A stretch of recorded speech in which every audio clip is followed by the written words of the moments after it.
زیادہ محبت اور پرواہ کرنے والوں کے ہاتھ میں کچھ نہیں آتا، نہ رشتوں کی مٹھاس، نہ ان کا احساس، نہ ہی ان کی قدر کی جاتی ہے۔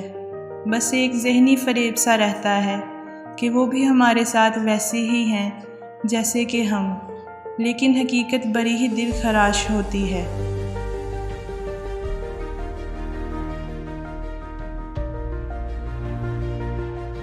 اگر تو آپ کو کوئی روکنے ٹوکنے والا، ڈانٹ ڈپٹ کرنے والا اور آپ کی اصلاح کرنے والا کوئی موجود ہے تو آپ اللہ کا شکر ادا کریں، کیونکہ جس باغ کا مالی ہی نہ ہو وہ بہت جلد اجڑ جاتا ہے۔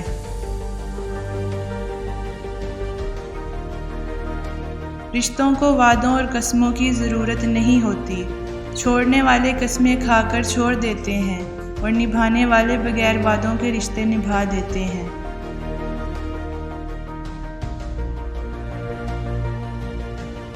مرد عورت کا شکار کرنے کے لیے بڑی ہوشیاری سے اس کی پسند کا چولا پہنتا ہے، اور جب عورت کو حاصل کر لیتا ہے تو اپنے اصلی رنگ ڈھنگ میں آ جاتا ہے۔ عورت سمجھتی ہے کہ مرد بدل گیا ہے، جبکہ وہ بدلتا نہیں، اپنے اصل میں ہی واپس آ جاتا ہے۔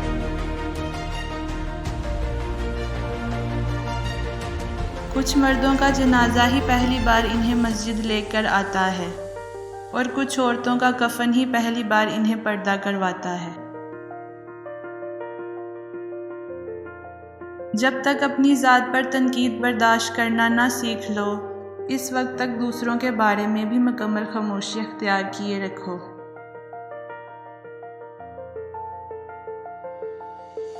دوسروں کی مدد کرنے کا وقت کسی کے پاس نہیں ہے، لیکن دوسروں کے کام میں ٹانگ اڑانے کا وقت سب کے پاس ہے۔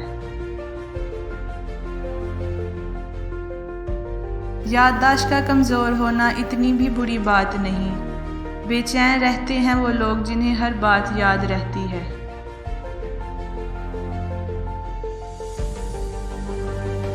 اگر ہارا ہوا انسان ہارنے کے بعد مسکرا دے تو جیتنے والا اپنی جیت کی خوشی کھو دیتا ہے۔